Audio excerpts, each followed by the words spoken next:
Bon, bonjour à tous, merci d'être présents.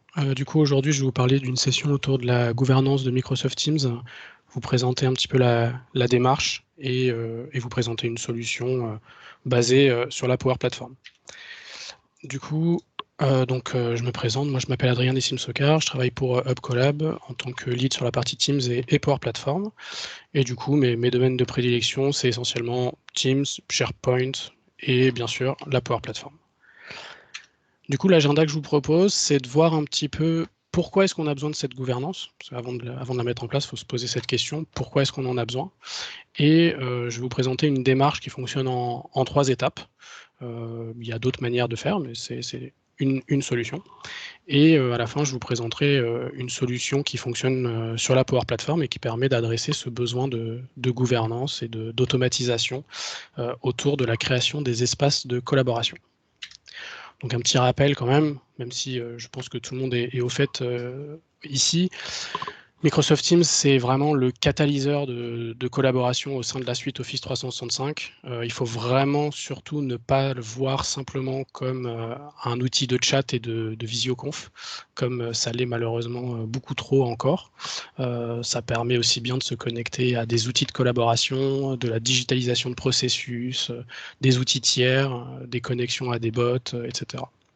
Et justement, de par cette connexion, Microsoft peut être aussi vu comme une passerelle de collaboration, permettant de se connecter aussi bien à quasiment l'ensemble des workloads d'Office 365, mais aussi un ensemble d'outils tiers, que ce soit au travers des applications présentes dans le store ou même au travers d'applications qu'on va nous-mêmes construire à travers des API, à travers de l'Azure, à travers de l'Amazon ou autre. Et il permet aussi d'être une passerelle parce que de par les capacités de fédération, on va pouvoir se connecter avec différents environnements et faire communiquer différentes organisations. Du coup, en résumé, pour faire simple, Microsoft Teams, c'est vraiment la solution quand on a besoin de faire de la collaboration au sein d'Office 365. Il ne faut pas oublier que Microsoft remplace Skype for Business avec une fin de vie pour 2021, même si cette date peut évoluer avec Microsoft, forcément, et que du coup, de fait, toutes les organisations sont concernées par le déploiement de Teams. Qu'elles veuillent ou non passer dessus, de par la fin de Skype for Business, toutes les organisations sont concernées. Avant de passer sur vraiment le fonctionnement de la gouvernance, les différentes features que ça implique et la solution, il est vraiment important de comprendre la notion des groupes Office 365. Les groupes Office 365, c'est le cœur, vraiment le cœur des outils de collaboration au sein de la suite et de l'écosystème Microsoft 365 en général. Donc, quand on se place du point de vue d'un utilisateur. Un utilisateur est dans son application favorite. Il va créer une équipe Teams, un groupe Outlook, un site d'équipe SharePoint, un plan sur Planner. Et il faut comprendre que derrière, au niveau du back-end, dans l'infrastructure Azure, est provisionné un groupe Office 365. Et sur ce groupe est provisionné des ressources qui font appel aux différents services dont a besoin l'utilisateur pour sa collaboration. Et une fois que le provisionnement est fait, l'utilisateur se retrouve avec l'ensemble de ces services au sein de son groupe qui sont prêts à être consommés. L'étape numéro 2 que vous voyez sur cette slide est totalement transparente pour l'utilisateur. L'utilisateur ne sait même pas que derrière, il a créé un groupe. D'où le fait que Microsoft a arrêté de parler de notion de groupe Office 365. Mais c'est un concept qui est très important à maîtriser, surtout pour son lien avec la gouvernance. Maintenant, ce qu'il faut aussi savoir, c'est que les groupes Office 365 sont activés par défaut. Tout tenant nouvellement créé se trouve avec la création des groupes Office 365 par défaut. Ce qui signifie qu'un utilisateur peut créer librement une équipe Teams, une communauté Yammer, un plan dans Planner, un groupe dans Stream, etc. Sauf que quand on regarde bien ce schéma, on peut s'apercevoir qu'il y a quand même des subtilités qui sont pas négligeables. Si je crée une équipe, je crée un groupe en créant une équipe Teams, je me retrouve avec beaucoup de différents workloads, avec un espace Power BI, un espace Planner, etc. Mais je ne me retrouve pas avec un calendrier partagé et une boîte aux lettres partagée, ou du moins pas accessible par défaut. C'est quelque chose qu'il va falloir venir construire et venir activer a posteriori à coup de PowerShell ou à coup d'appel au graphe. Si je me place en ayant créé un groupe Outlook, je me retrouve avec les mêmes workloads qu'une équipe Teams. Toutefois, je n'ai pas l'équipe Teams, mais j'ai le groupe Outlook et le calendrier partagé. Il est donc vraiment important de prendre en compte cet aspect-là, parce que quand on bloque les groupes Office 365, quand on restreint la création des groupes, on va empêcher un utilisateur non pas juste de créer une équipe Teams, mais on va l'empêcher aussi de créer une communauté Yammer, de créer un groupe Outlook, de créer un espace Power BI. Et donc, il va falloir trouver une solution à proposer aux utilisateurs qui ont besoin de créer ces ressources au sein d'Office 365. Enfin, un retour d'expérience quand même assez important. La stratégie de Microsoft est de pouvoir donner librement le pouvoir aux utilisateurs. Et pour cela, Microsoft fait tout pour qu'un utilisateur ne soit jamais bloqué dans sa création d'un groupe Office 365. Quand un utilisateur crée une équipe Teams, il peut la créer 10 fois de la même manière, 10 fois avec le même nom. Techniquement, derrière, il y aura trois digits qui vont être ajoutés. L'utilisateur, lui, ne s'en aperçoit même pas. C'est dans les URL SharePoint après qu'on va le voir. La stratégie est surtout de ne pas restreindre, ne pas bloquer un utilisateur. Un utilisateur ne se retrouve jamais ou très rarement devant un blocage lors de la création d'une équipe Teams.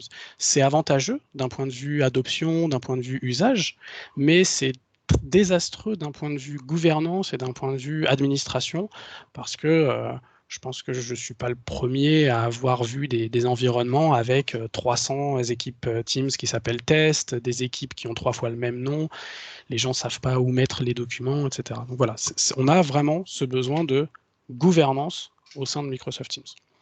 Donc souvent, les questions qu'on se pose, c'est quand on a besoin de faire de la gouvernance, c'est qu'on souhaite pouvoir contrôler la création des équipes Teams depuis la création jusqu'à la partie archivage, suppression, sauvegarde. Donc on veut gérer le cycle de vie de sa création à sa suppression. Et pour faire cela, on va utiliser, ou du moins on peut utiliser, la Power Platform pour construire une solution qui ne va utiliser que des briques d'Office 365. L'avantage de ça, c'est que du coup, on ne va pas utiliser d'outils tiers ou de solutions tierces qui, elles, ont tendance à venir collecter de l'information ou à sortir des données de l'environnement, même simplement des données utilisateurs. Là, on reste vraiment au sein du cocon Office 365 et du coup, ça renforce, je ne dis pas que ça va garantir la sécurité, mais du moins, ça renforce cet aspect sécurité parce qu'on reste dans cet écosystème. Sur l'aspect gouvernance Teams, on a à disposition, Microsoft met à disposition des administrateurs un ensemble de fonctionnalités pour adresser ce besoin. Certaines nécessitent d'avoir des licences plus ou moins importantes, mais les fonctionnalités sont là. D'un point de vue administrateur et d'un point de vue gouvernance, adoption, ce que je recommande souvent, c'est d'essayer de voir, quand on met en place de la gouvernance Teams et qu'on va du coup restreindre la création des groupes, de bien faire comprendre au niveau de l'adoption que une fois que cette démarche est mise en place, tout doit passer par Teams. Un utilisateur a besoin d'un espace Power BI pour partager des documents, il va créer une équipe Teams et il va se trouver avec son espace Power BI mis en avant à travers des onglets, à travers des notifications, etc.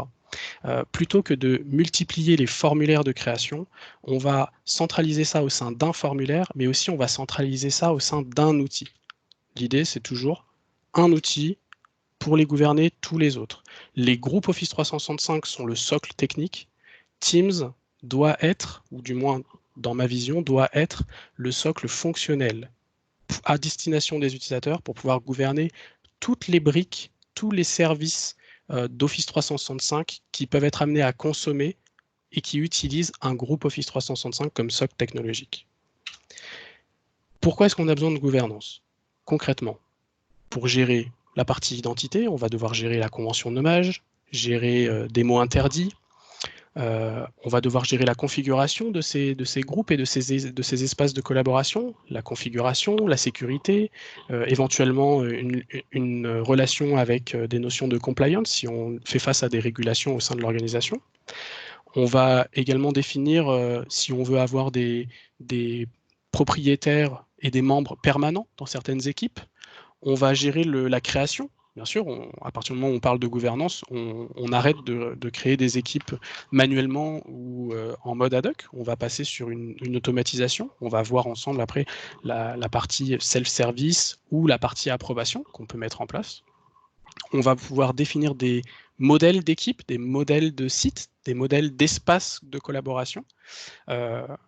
Et là, on va faire jouer toute la richesse des organisations parce qu'on va se caler au plus près des besoins métiers des services, des départements et même d'une manière plus large de l'organisation complètement.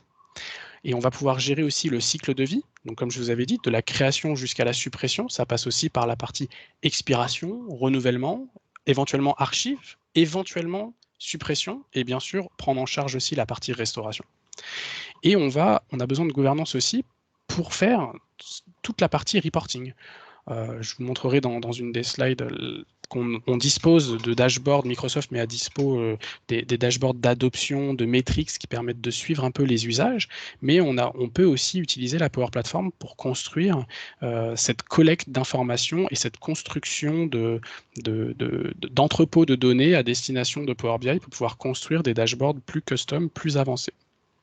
Et enfin, un point vraiment non négligeable, parce qu'aujourd'hui c'est un cruel manque à Teams, c'est la notion d'annuaire d'équipe Teams, d'annuaire d'espace de travail.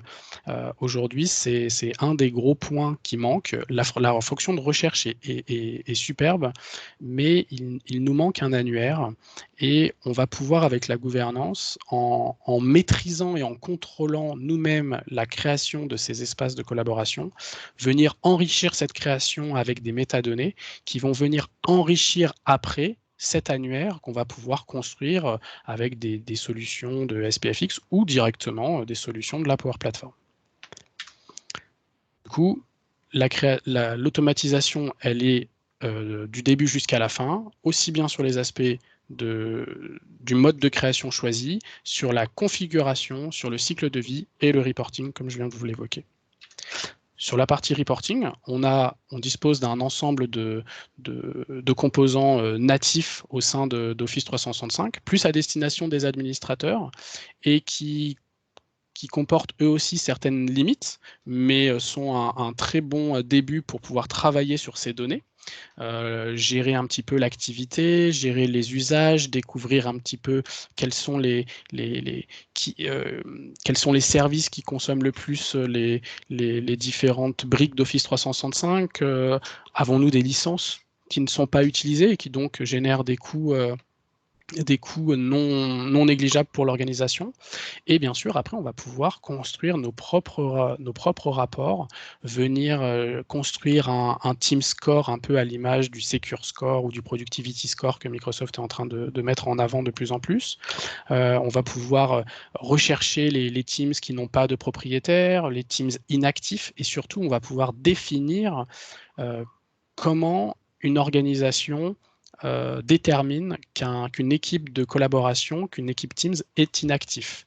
Il faut savoir que Microsoft a ses indicateurs à eux, mais qui ne sont pas forcément les indicateurs de toutes les organisations qui utilisent Office 365.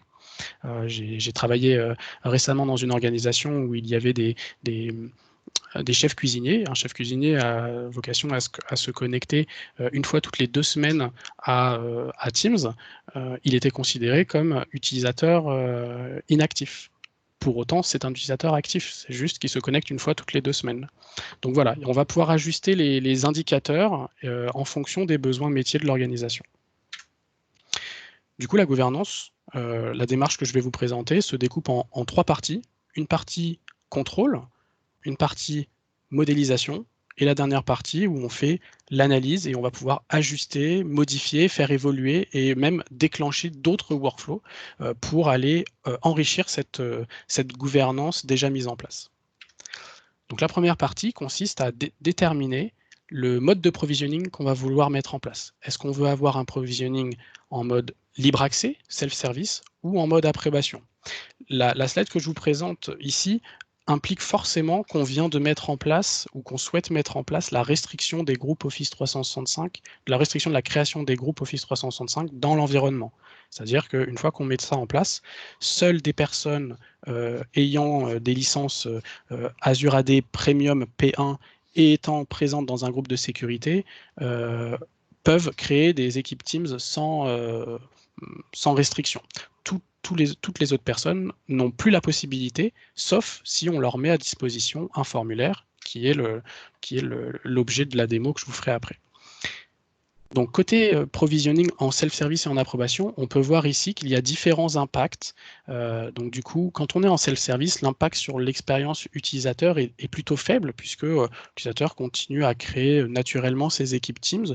Certes, il va falloir gérer quand même un petit peu d'adoption parce qu'il va falloir lui expliquer que ce n'est plus par le bouton natif mais plutôt par un autre formulaire. Mais par contre, en termes de gouvernance, ça va avoir un gros impact sur la gouvernance, surtout la gouvernance a posteriori, parce qu'il va falloir bien s'assurer que les utilisateurs respectent la convention de nommage, que les utilisateurs utilisent les équipes pour les bons usages, etc. Quand on est sur un modèle approbation, on va pouvoir affiner un peu plus les usages. L'impact sur l'expérience utilisateur est un peu plus grand parce que quand on se met d'un point de vue utilisateur, on a envie d'avoir tout de suite sans attendre. Et là, il va falloir commencer à expliquer les notions de délai quand on rentre dans des processus avec validation. Certaines entreprises, souvent des entreprises d'une certaine taille, ont cette habitude, mais c'est quelque chose qui est demandé de plus en plus par des entreprises de petite et moyenne taille, et ça nécessite un accompagnement sur l'adoption, sur la conduite du changement, parce qu'il y a des pratiques qui ne sont pas encore très connues et acceptées. C'est souvent vu comme du blocage, et il va falloir expliquer l'avantage derrière cette mise en place de processus. Et du coup, la deuxième partie, c'est la partie modélisation. C'est donc là qu'on fait vraiment appel à son imagination, aussi bien pour construire des modèles. On va pouvoir s'appuyer sur l'ensemble des services d'Office 365. Typiquement, on va pouvoir inclure du formulaire, inclure des plans planeurs, inclure des OneNote, aller loin dans la construction. Et on va surtout pouvoir construire les templates en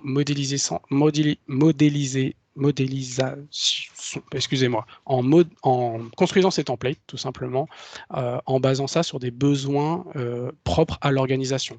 Aussi bien d'un point de vue métier, en ajoutant des onglets, des documents propres à un template, mais aussi d'un point de vue sécurité, en autorisant ou pas certaines équipes d'avoir des guests, en autorisant certains domaines. Potentiellement, on peut imaginer qu'une organisation ne souhaite pas permettre à ses collaborateurs d'inviter des personnes dont les noms de domaine sont les domaines des concurrents. On va pouvoir faire des validations en faisant appel à l'annuaire Office 365, en allant récupérer les managers ou en construisant soi-même un process de validation à différents niveaux. Et on va pouvoir aussi, bien sûr, inclure automatiquement des propriétaires permanents et fixe dans cette équipe Teams. C'est quelque chose qui est parfois demandé par certaines organisations. Et il faut vraiment savoir que sur la partie template, le fait d'utiliser une solution comme la Power Platform permet vraiment une certaine flexibilité dans la construction des fonctionnalités. On n'est pas imposé et on n'est pas contraint par une solution dont le cadre est très figé. On va pouvoir construire soi-même les différentes briques qu'on veut avoir. Et l'un des logos les plus importants sur cette slide, c'est Microsoft Graph, qui est vraiment le cœur de la construction de la gouvernance, repose sur Graph. Graph, c'est une API géante qui regroupe l'ensemble des services d'Office 365. Elle est loin d'être parfaite, elle est loin d'être complète, mais elle a le mérite d'être en évolution permanente, et il est vraiment très important de s'en servir pour pouvoir construire cette gouvernance. Bien sûr, l'un des points les plus importants, c'est de pouvoir venir ici enrichir cette solution aussi bien avec la moderne expérience, donc tous les sites SharePoint modernes, quitter le monde classique.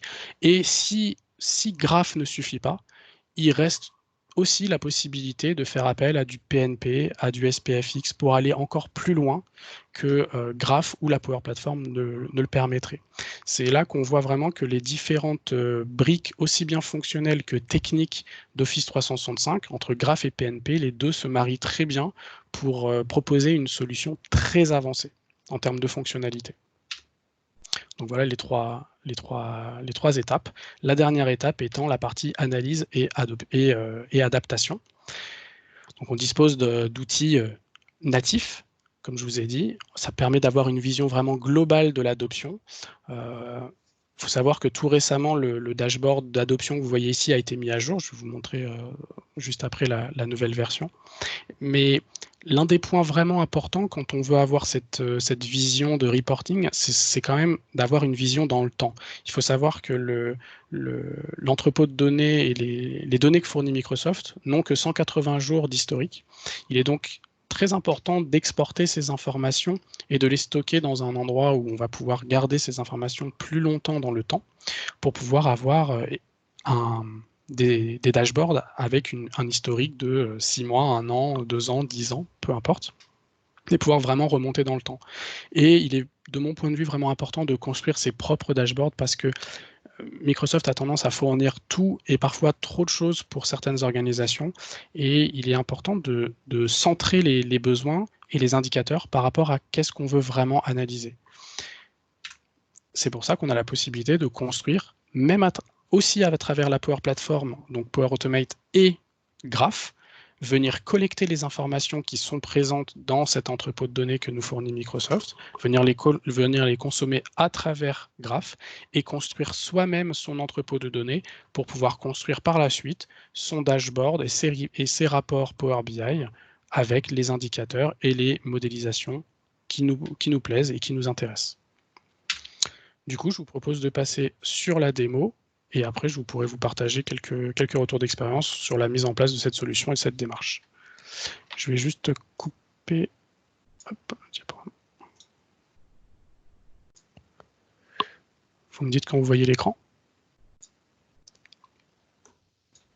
C'est bon. C'est bon. Donc là, je suis sur un environnement de développement. Donc je ne garantis pas que l'effet de démo soit au rendez-vous, mais j'ai quand même pris le temps de créer quelques équipes auparavant pour vous montrer. Donc l'idée, c'est cette application qu'on a construite va pouvoir être aussi bien utilisée depuis son téléphone que depuis son navigateur web ou même directement depuis Teams. Ici, j'ai ajouté mon application ici. Je peux également la voir dans une autre application au sein même d'un onglet.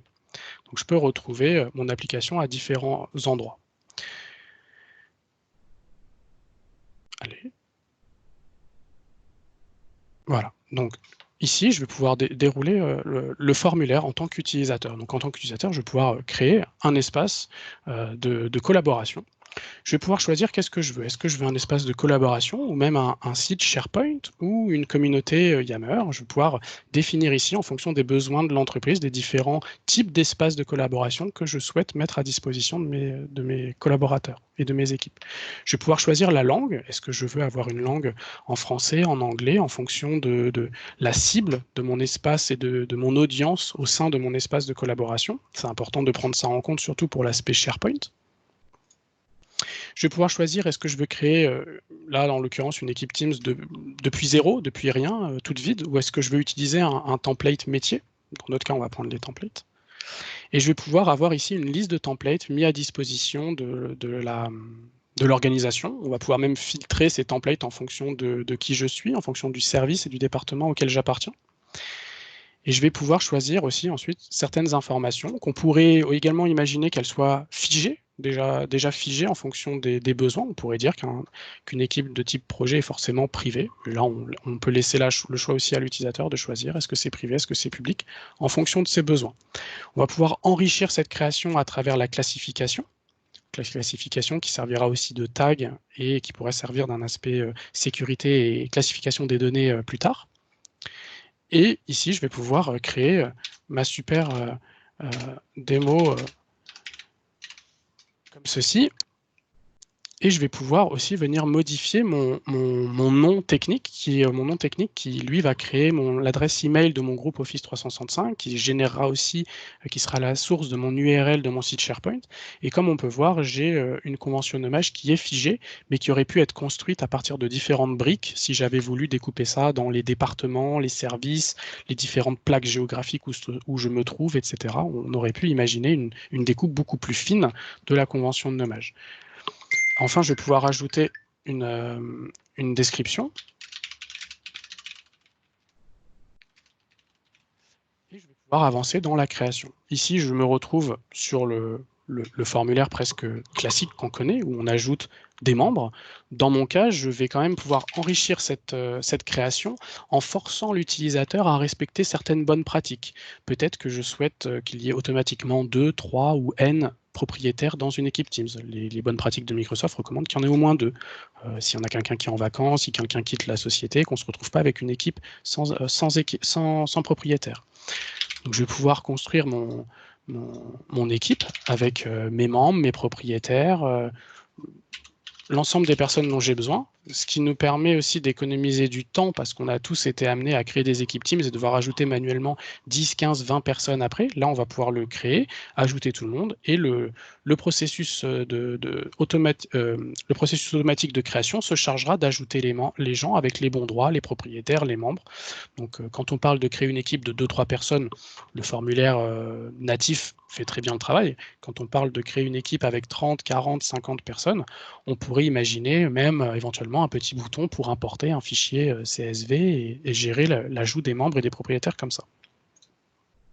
Ensuite, je vais pouvoir définir du coup quelque chose qui n'est pas présent nativement dans le formulaire de création, l'expiration. Est-ce que je veux que mon équipe soit perpétuelle ou est-ce que je veux implémenter une notion d'expiration? Est-ce que je veux qu'à partir d'une certaine date, il y ait tout un processus de renouvellement, de revalidation? Est-ce que l'équipe Teams a toujours vocation à être utilisée ou est-ce qu'elle doit disparaître ou rentrer elle aussi dans un cycle de vie qui lui permettra d'être archivée, sauvegardée, éventuellement supprimée?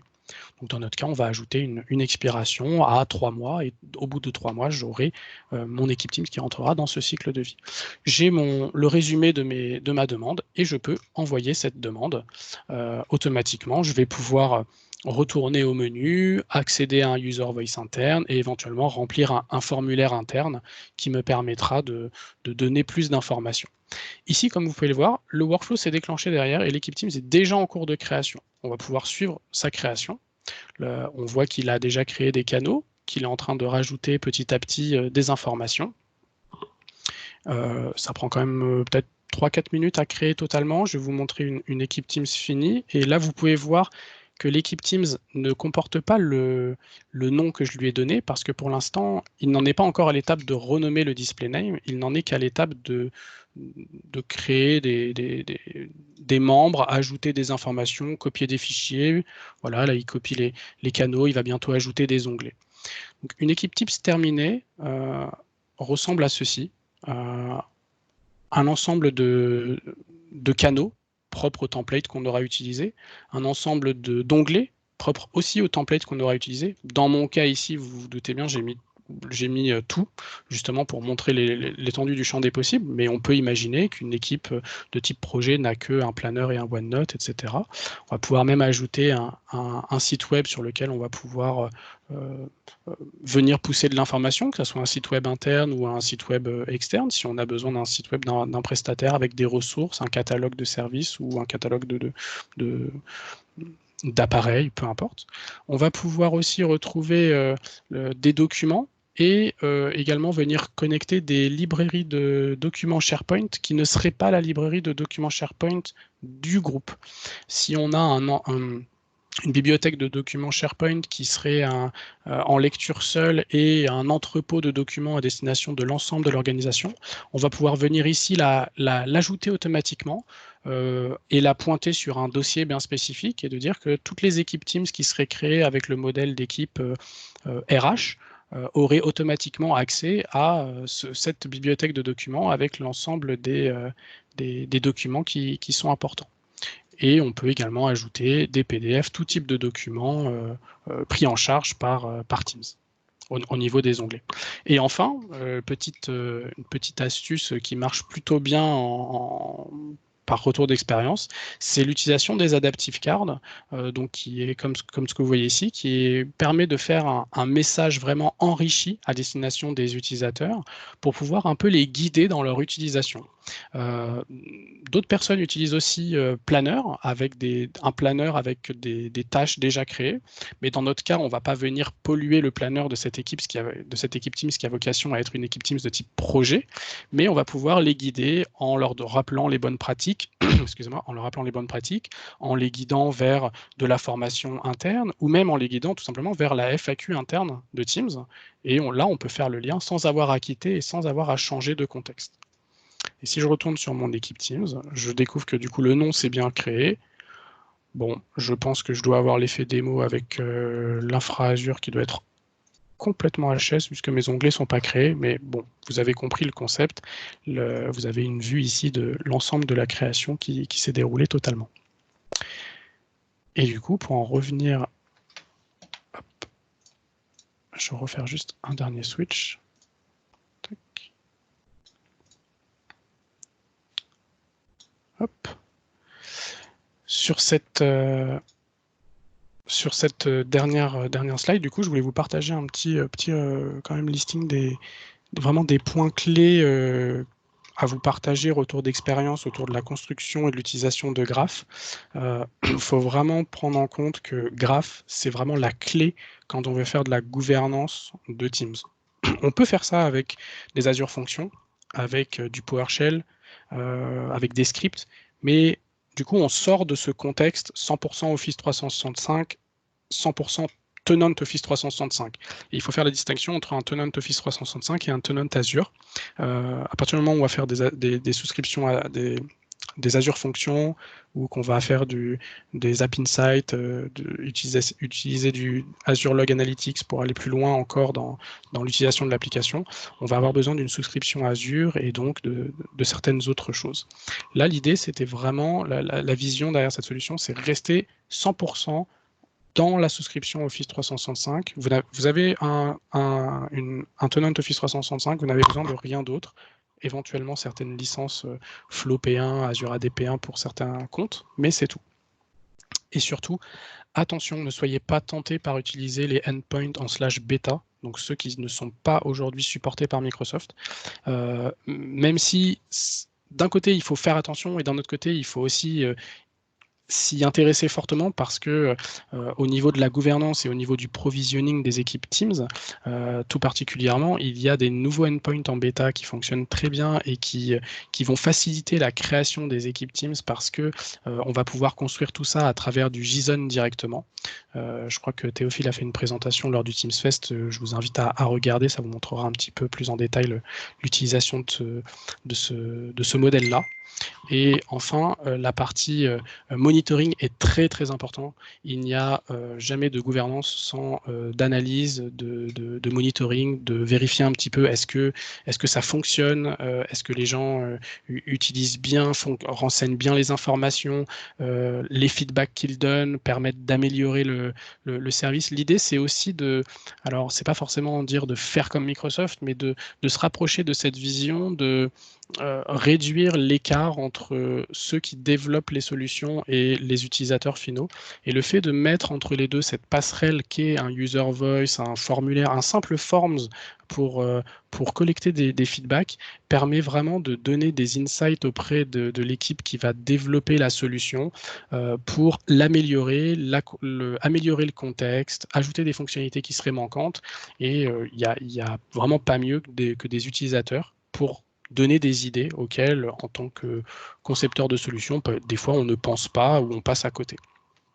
Et enfin, quand on parle d'utiliser la Power Platform, il est très très très important de suivre les mises à jour, surtout les grosses waves annuelles qu'il y a, de s'inscrire dans cette démarche de centre d'excellence, de construire un centre d'excellence dans une organisation. C'est vraiment très important et surtout de construire aussi bien côté workflow que côté Power Apps des solutions qui vont collecter les erreurs, déclencher des actions, voire même d'autres workflows en fonction des erreurs, ne jamais laisser une équipe Teams ou un espace de collaboration qui ne s'est pas créé en erreur sans en être même averti. Il est très important de prendre en compte ce point. J'ai eu une expérience toute récente là-dessus avec une application qui est tombée en rade et qui a été créée en 2018, qui n'a eu aucune modification et qui gérait l'ensemble de la création des sites SharePoint pour une organisation de plus de 100 000 collaborateurs. 3 semaines d'interruption, c'est extrêmement impactant. Tout ça simplement parce que l'application n'a pas été mise à jour, n'a pas été suivie, le développement avait été fait n'importe comment et c'était impossible de la maintenir. Et une simple mise à jour côté back-end Microsoft a mis par terre une application critique du métier, parce que quand on se dit oui, bon, on crée des équipes Teams, c'est pas compliqué. Oui, mais créer les espaces de collaboration et faire tout passer là-dessus, ça devient extrêmement important pour une entreprise que ça fonctionne et que ça fonctionne bien. Donc il est aussi bon de prendre en compte d'avoir une solution de backup. Si on utilise par exemple la Power Platform en tant que formulaire, il peut être bon d'avoir un simple Forms à côté en backup pour pouvoir même en semi-automatique, continuer à créer des équipes Teams au cas où justement. Là, je vous montre un petit peu les écrans, on peut gérer la partie approbation aussi bien en mobile qu'à travers le client mail, mais aussi directement dans Teams à travers Flow. Et voilà pour moi. Je vous remercie pour votre écoute et puis je vous invite à prendre 5 minutes pour remplir un petit formulaire de feedback qui permettra d'avoir des informations de votre part sur la session, les sessions en général et pouvoir vous apporter aussi du contenu qui réponde au plus près à vos attentes. Merci à vous. Merci à toi. S'il y a quelques questions, on peut les prendre avant de passer à une autre session. N'hésitez pas à ouvrir votre micro si vous voulez parler. J'essaye d'en lire certaines, je vois qu'il y a eu des choses.